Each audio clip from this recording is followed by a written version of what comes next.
चित्र 4।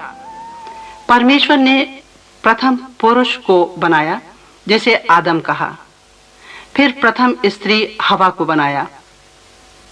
उसने जो कुछ भी बनाया उन पर दोनों को अधिकार दिया।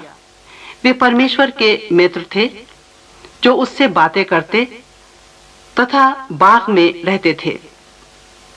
परमेश्वर ने उन्हें एक वृक्ष को छोड़कर हर वृक्ष के फल खाने की आज्ञा दी।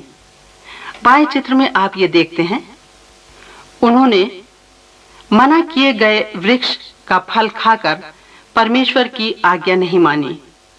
उन्होंने पाप किया और उसकी परमेश्वर से संगति टूट गई। दाएं चित्र में आप ये देखते हैं कि परमेश्वर ने आदम हवा को सजा दी और उन्हें बाग से बाहर निकाल दिया।